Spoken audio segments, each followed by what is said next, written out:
Hi, everybody. Hello, hello. Welcome, everybody. So, Nikki and I are back again. Hopefully, you caught our session last week where we talked a little bit about diversity, inclusion, and the intersection between both of those with company culture. So, we got to thinking about this and we wanted to actually kick off a 3 week series called Tea and Talk. And we'll tell you a little bit more about our tea in our mugs in just a moment. But we want to follow up on that conversation and continue to express like some thoughts, some tips, and some help around diversity, inclusion, and company culture, and give you some real practical things that you can do to start to address some of these concerns or problems, or better yet, kind of intentionally plan and go into as you're growing the company or making changes in your business. These sessions are going to last for about 30 minutes. So we're going to riff a little bit, maybe for the first 15 minutes, share those tips and ideas. And then we really also want to hear from you. So we'll do 15 minutes of Q&A as well. If you are not watching this live, shout out to everybody who is. If you are not watching this live, please still feel free to leave questions below, and we're going to be sure to answer those probably right here in Facebook or wherever you're watching, or we will address them in upcoming episodes, upcoming weeks. In addition to that, feel free to message us directly as well. We really just want to provide all the help and support that we can as you're thinking about this really big issues. And Nikki, I'm going to kick it off to you to talk a little bit about our tea and our mug. So go for it. Yeah, so this beautiful Pura Vida Costa Rica mug was Oh, a gift from my baby brother, not my baby brother, the middle brother, when he was in Costa Rica. And so I love oh, I love my brother. And I'm drinking some passion tea, which is rooibos, which is one of my favorites because I need a little bit of spark and pizzazz because it's raining outside today. love it, love it. So I had to take it retro and go with the Rugrats mug. The sun is out here in Seattle, so I'm like, let's spunk it up a little bit. And then I'm drinking some orange tea as well, just to give an additional boost as we get started this morning. I love it. So cheers. We would love to hear what kind of tea you all are drinking as well, or coffee, which is, I'm really a coffee connoisseur. So to get us kicked off, our topic for today is going to be hiring. And what we thought that we would do is I'll kind of speak a little bit about hiring from the perspective of your company culture and using structure in your hiring process and some tips around that.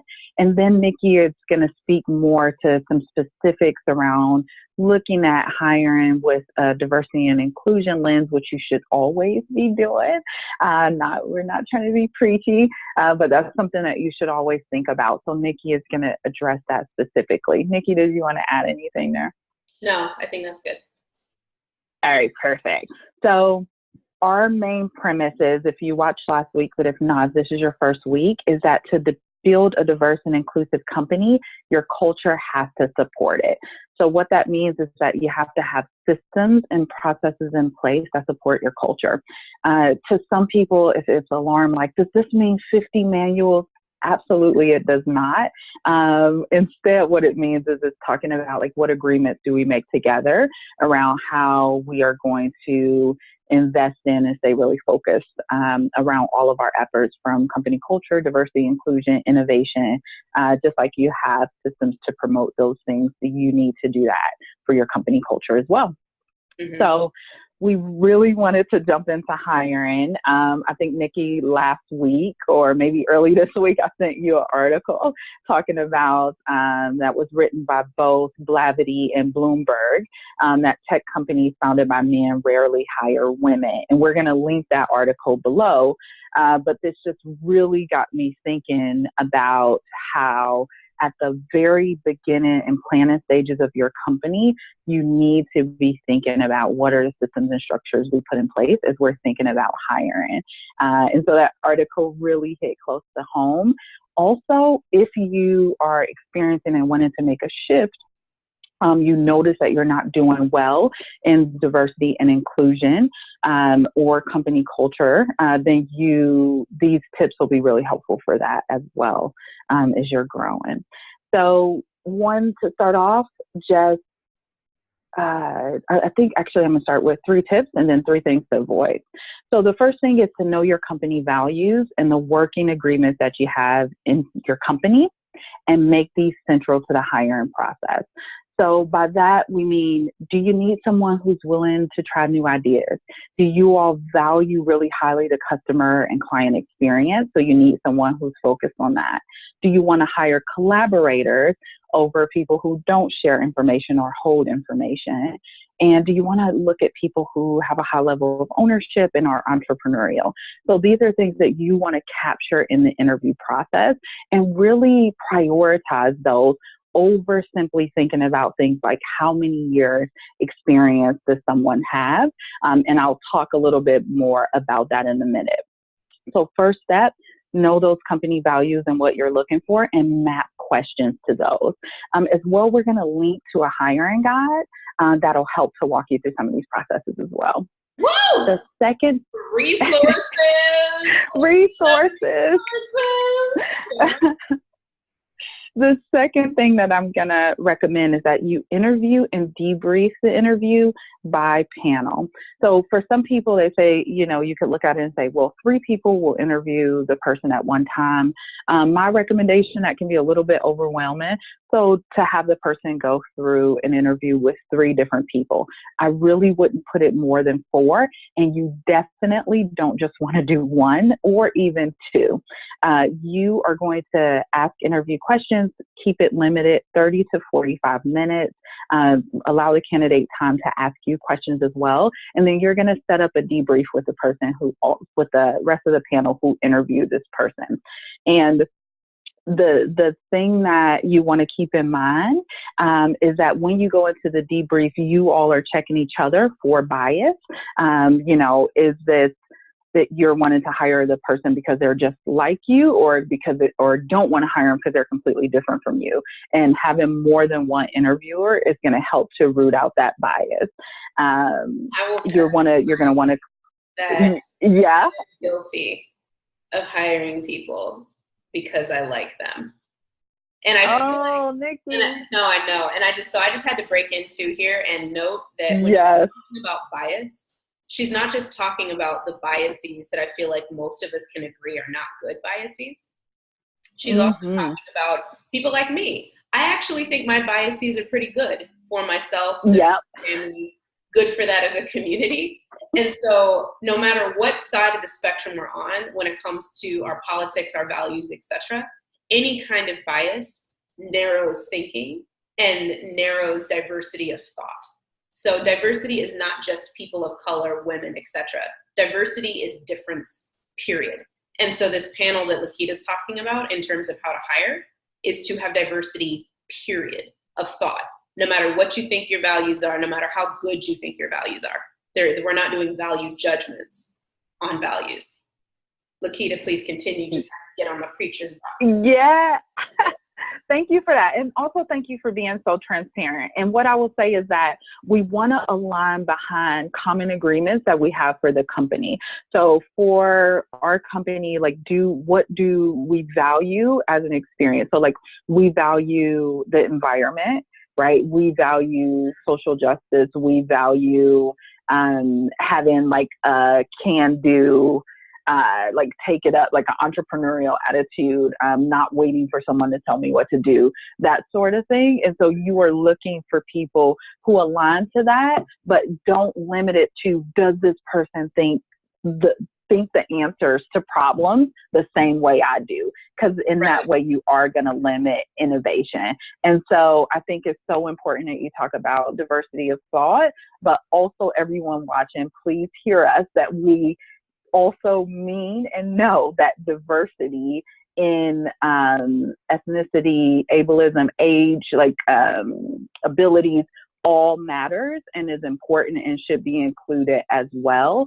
And you're also thinking about things like when you say diversity, I always think too, introvert versus extrovert, and how does that show up? So you're looking for to have a well-rounded process and be really intentional around that. And I think too, to just remember, like, your gut is wrong. Like, so I love your transparency piece. Like I feel like this person is a great fit, and perhaps they are, but let's put a little bit more rigor and structure into that to make sure that we are saving both of you and them time and bringing in the right fit for the company and the culture and where you're going. And I think in another episode, I'll talk about like culture add. I want to think about what I want to say there a little bit more, but that's something that's really important as well. So I might post the article under this video. The other thing that I want you to do is look for potential and growth, right? And this is like higher level tip. So you can teach so many things, right? So really limit this idea that you only want to hire people who have 20 years of experience, went to MIT, right? Because again, that's a narrowing process, and you're limiting this idea of innovation, as well as limiting like all the opportunities that different skill sets that people can bring to you. So think about, do you absolutely need an expert? Now, as some of you who are like, absolutely, like we have this technology, or we need this person who is really, really knowledgeable about social justice, but also balance that. Like if you are looking for a program manager, a project manager, if you are looking for a board member, like what do you really absolutely need to have versus what things can be taught and modeled, and where does a person have space to grow? That actually has a huge impact on engagement for people as well. And then for the last tip is prioritize hiring as part of your culture and create an experience. So don't think of hiring as like, it's one thing that's left on my earphones are jumping out here. It's just like one thing on my list. Listen, we know you have a million competing priorities to grow. Sorry, go ahead. I'm with you. Yeah, that's okay. Priorities, a competing list of priorities. But this is going to give you so much lift, which I think is what you were thinking about it and wanting to weigh in on, Nikki, as well. Yes. So, hiring. Remind me in one sentence what I was going to weigh in on. I just want to make sure I'm going to talk about the right thing. Yeah. No, I think as I was talking about prioritizing hiring as part of your culture and creating an experience around hiring, like it's not the last thing on your list or one thing on your list, right? It is a huge part of what is going to make your company successful or help your company to fail. And you really need to prioritize that. Yes. Okay. So when it comes to diversity and inclusion in hiring, I think the big thing I wanted to bring up was relationship and pipeline. So relationship, that's the way that I do diversity and inclusion work. And it's worth just mentioning briefly that I feel like the mix of evidence-based unconscious bias and data around how diversity helps you increase the bottom line, all of that is very important. It's very important. And relationship is also foundational to that work, because if you're just doing diversity so that you can make more money, people might register that they are being used, right? And that's why Lakita and I work with purpose-driven companies, because it's not just about, can you make the most money that you possibly can, and you're going to use diversity of thought to make sure that you can make the most money that you possibly can. This is about, is it bred into your company so that you have a holistic way that you're going for profit and caring for people, and in my case, caring for the environment at the same time. So when it comes to relationship and pipeline and how those two things come together, if you're just looking to reach out to diverse communities when you have a job description, it's already too late. Your work to relationship with those who may come in your pipeline happens the minute that you conceive of your company and you incorporate. That's when, and I know I said that diversity is more than just people of color, women, etc., like the main big categories that people think of. But those are really great places to start when it comes to right? Is like go to like I actually just had a friend of mine who was looking to hire an HR professional for her company. And she reached out to me and said, how do I make sure that we get the diversity of applicants that we really need to make sure that we're doing well with this search process? And so all I did was I went on LinkedIn and I searched for Association of African American HR professionals, Association of Latino HR professionals, etc. And so if you reach out to different associations and groups that focus on diverse pipeline applicants, then you establish a relationship with them before you even need the applicant, so that by the time you need the applicant, they trust your company enough to send you good people, which is the other thing I wanted to say about the pipeline, right? If you're just reaching out to these different associations and they don't know you, how do they know that they're sending people your way into a good company? You might be a company that doesn't really do well on inclusion. You're just looking for a diverse applicant. Diverse applicant gets to your office. Then they end up that person 30 days later who doesn't stay, or a year later who doesn't stay, because you said all the right things in the interview and your people really had good intentions, but you didn't have the inclusion strategies that actually created an inclusive culture in your company. And I've seen that happen repeatedly with my diversity and inclusion clients, because diversity and they're not the same thing. See the article that we are also going to link down that we just wrote. So when it came to hiring. Yeah. And I wanted to add to your point about it's so interesting that you mentioned that your friend reached out for HR professional, because the article that we mentioned at the top of the call, the study that was done, talked about how companies did much better across diversity, all different attributes, when HR itself is diverse. So it just goes to show like the driving impact, even more so than just the leadership team, also HR being diverse has a huge impact on women in leadership, candidates of all different backgrounds and attributes, and that being more successful. I don't think it talked about how inclusive it was. We know that, you know, having larger numbers of diverse populations improves inclusivity. I think you talked about that in the article we co-wrote this week, but also in addition to that, work needs to be done around inclusion. But I thought it was very interesting that HR came up, because there's a huge role, shout out on my HR professionals, that HR has to play in making to help diverse and inclusive organizations as well. Yes. Yeah. I want to give a few tips really quickly, like things to avoid. I think we're coming close to the Q&A, and I'm going to turn it back to you, Nikki, because I feel like I've just been talking. But a couple quick tips. Don't confuse company culture with sameness bias, right? Your company culture is not, did you go to an Ivy League school? It is not, do you play golf? It is not, do you like to drink in the evenings or on weekends, right? It is when you think about that and put that in the, like, oh, I like this person, or, and it's okay to like a candidate, right? Or think that they're a good fit, but we're just asking you to check your bias. But don't confuse company culture with, is this person the same as me? Also, like, get rid of any sort of brain teasers. I'm sure you probably have already heard that. This is different from measuring the skills of the candidate.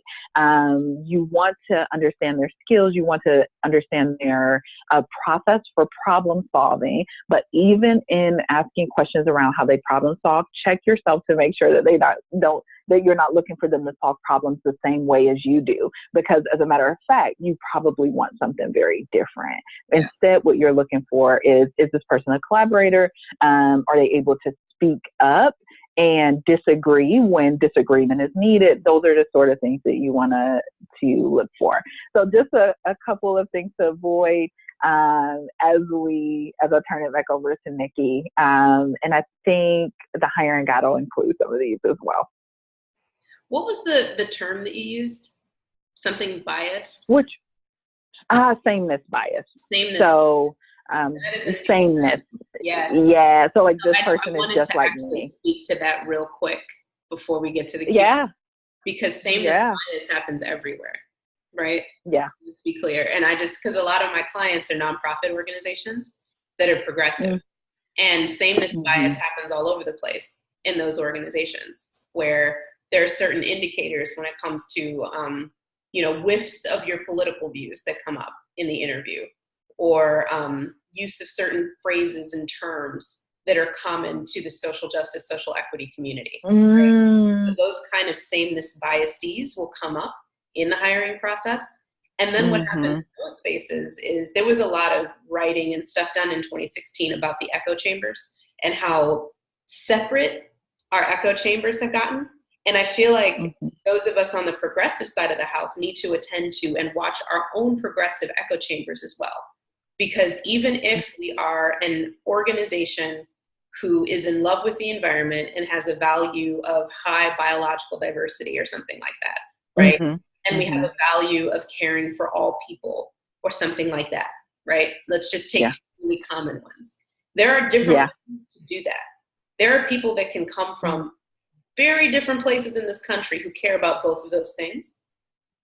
And if you have a sameness bias in your company that is of certain progressive ideals, you are going to miss a whole set of people that could contribute to your mission, and more importantly, contribute to making sure that you have a holistic solution, a solution for all people with these huge challenges in the social change space that we're trying to have. We can't have our own echo chambers anymore. So this is not just for this is one of the reasons I love this partnership between Lakita and I, is because she comes from Amazon, right? So she sees a lot of these really traditional, like, you are asking questions about Ivy League schools and things like that in interviews. I come from a totally different space with small nonprofits that are progressive, that really think that our values are the values everyone should have. But everybody, even people on the other side, thinks their values are the values we should have. So the work, a lot of this deeper work that Lakita and I are doing is we're trying to support people with really, what does inclusion look like? Like, really, what does inclusion look like in this world? Echo chambers and really segregated political views and all of those things that are tearing us apart at the seams. This is the science and the art of how to actually build collaboration across difference. And all kind of difference is really necessary now, especially if we want to build something holistic for all people. So that was a soapbox. I just had to real cheers quick. To that.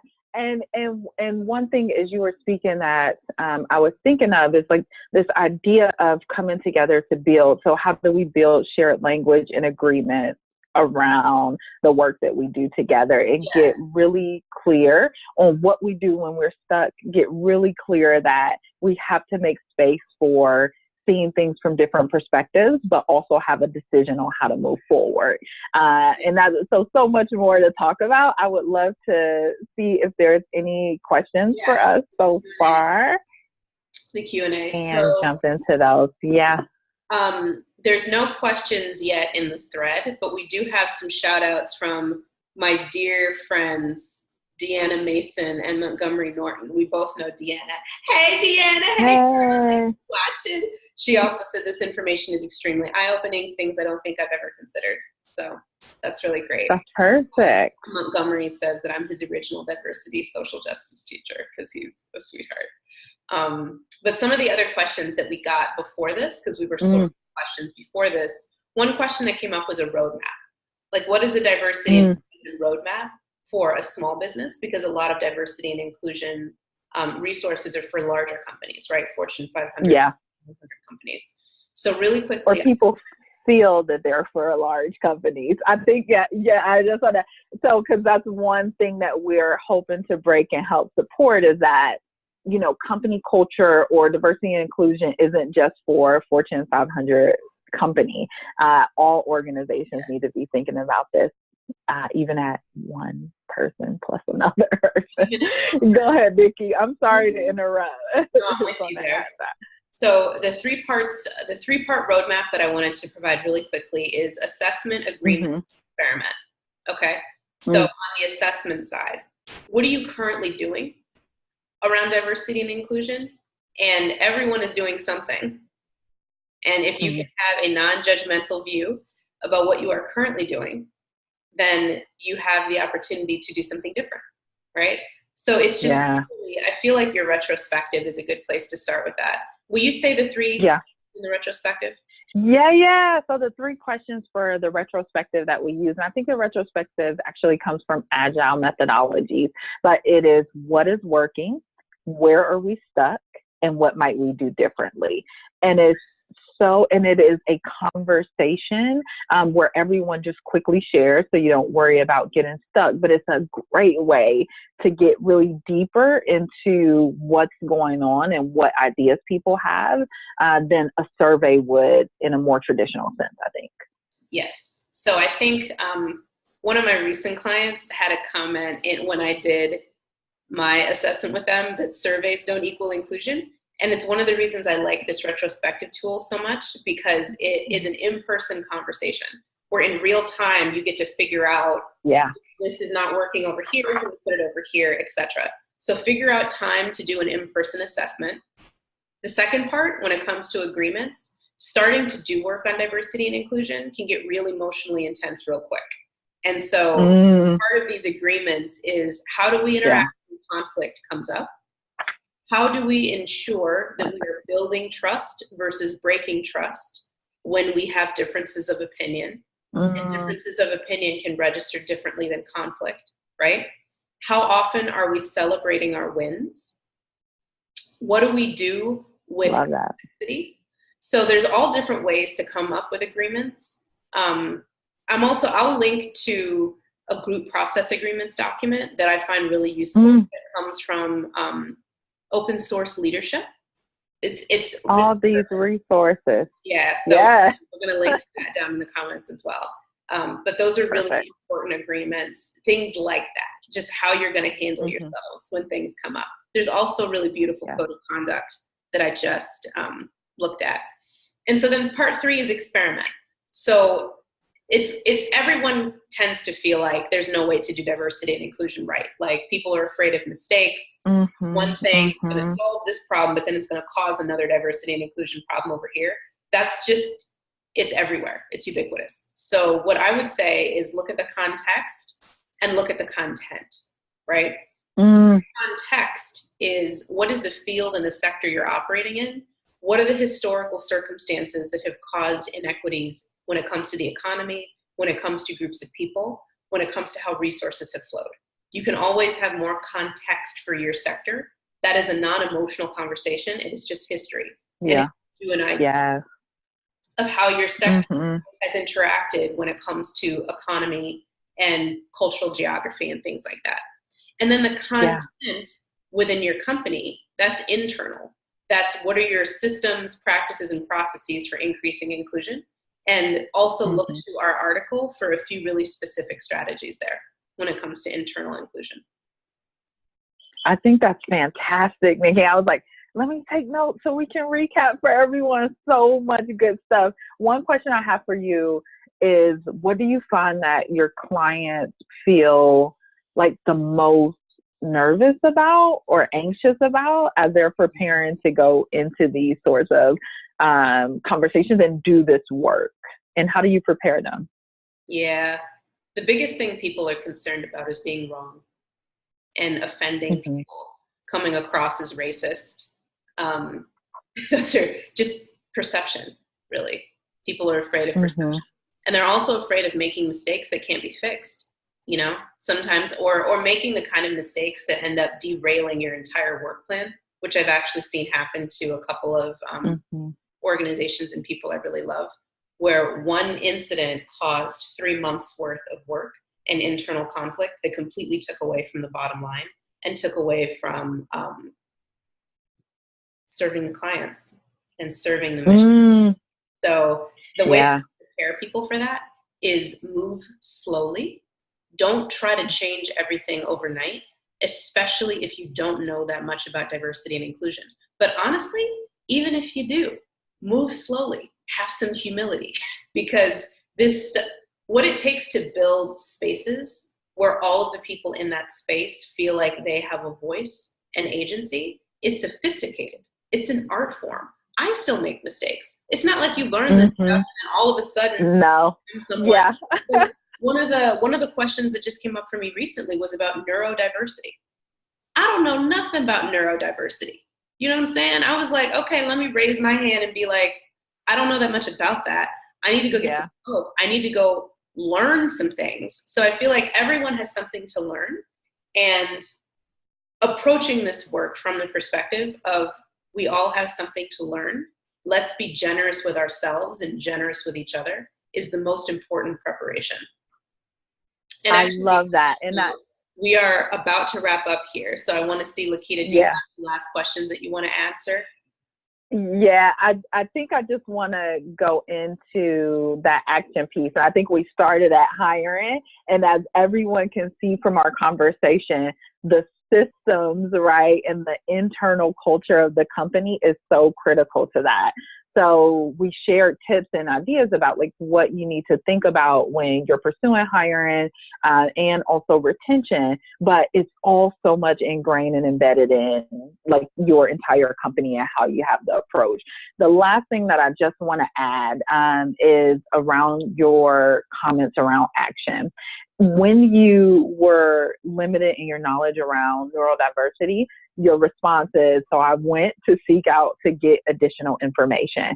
And I just want to say that for anyone who's watching, whether you're the leader of the company, employee of the company, on the leadership team or not, start with action, right? What is one step that you can do that you take up on your own to move things forward? And that just immediately stood out to me. And that can be a real difference maker in how quickly things progress as well. So, cheers. Cheers. Thank you, everybody, for watching. Look up the resources that we're going to post in the comments down below. And if you have any additional questions, we're going to be doing this for the next 2 weeks, Wednesdays at 10:15 a.m. So if you have future questions about anything related to diversity and inclusion, go ahead and put them in the comments, or company culture, diversity and inclusion. Go ahead and put those in the comments, and we'll address them next week. Yes, and that's 10:15 PST. Yes, Pacific Standard. For all our other East Coast folks and all of that. All right, cheers. Bye, everybody. Bye, everybody.